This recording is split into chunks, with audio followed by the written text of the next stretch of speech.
दोस्तों, शायद आपने एक कहानी को सुना हो। बहुत शानदार कहानी है। अगर नहीं सुनी है तो शायद मैं सुना देता हूं।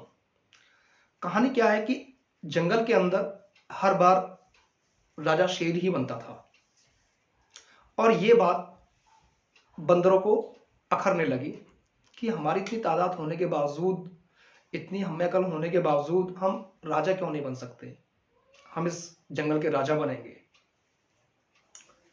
बंदरों ने अपने हक में जाकर जानवरों से वोट मांगे और वो अपनी प्लानिंग में लग गए।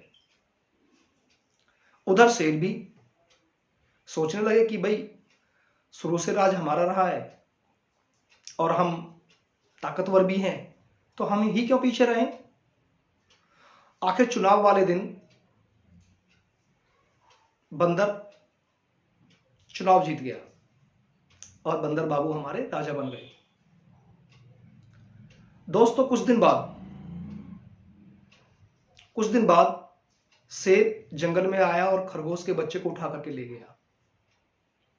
सभी जानवर परेशान होने लग गए।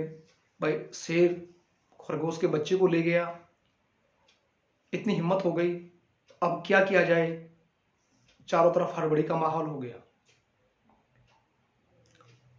सभी जानवर जो राजा चुना था बंदर, उसके पास गए और रिक्वेस्ट की कि आज हम पे ये परेशानी आई है, हमारे बच्चे को उठा करके शेर ले गया है अपनी गुफा में, हमारे बच्चे को छुड़ा दीजिए प्लीज। बंदर ने कहा क्यों नहीं, मैं 100% छुटाऊंगा, आपका साथ भी दूंगा मैं। बंदर आगे आगे और सारे जानवर पीछे पीछे, और शेर की गुफा के सामने 2 पेड़ थे। उस पेड़ पे वो बंदर जो चुनाव में जीता था, जो राजा बना था, वो चढ़ गया।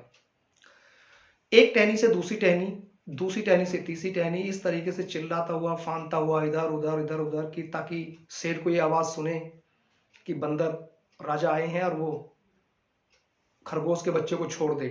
डर की वजह से ये हरकतें होने लगी। लेकिन जानते हो, शेर तो शेर ही होता है, वो क्यों छोड़ेगा। उसे अपनी ताकत का भरोसा था, उसे अंदाजा था, तभी उसने एक काम किया था।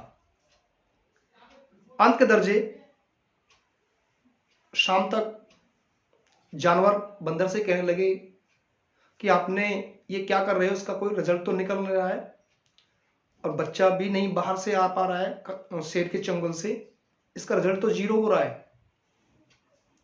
शाम को बंदर पेड़ से नीचे उतरा, सभी जानवरों को इकट्ठा करके क्या शानदार बात कही उसने, जरा ध्यान से सुनिए।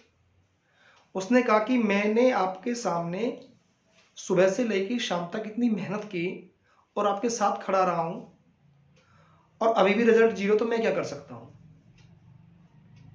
दोस्तों, टाइटल में इसका मतलब समझने की कोशिश कीजिए, बहुत गहराई है। हम लोग मेहनत तो करते हैं, लेकिन रिजल्ट 0 क्यों निकलता है? क्योंकि हम उस पर फोकस स्टे नहीं कर पाते हैं। इधर उधर की बेवजह बातों के अंदर हमारा इतना बेशकीमती जो टाइम है वो निकल जाता है और हम हाथ मलते रह जाते हैं। वो बेशकीमती हीरा जो टाइम है वो निकल जाने के बाद जब आप रिजल्ट के बारे में सोचेंगे तो क्या वो आप मेहनत कर पाएंगे? मेरे हिसाब से नहीं कर पाएंगे आप लोग, क्योंकि आपने उन चीजों पे टाइम वेस्ट किया था जिनका कोई अर्थ ही नहीं निकल रहा था, जिसका कोई रिजल्ट ही नहीं निकल रहा था।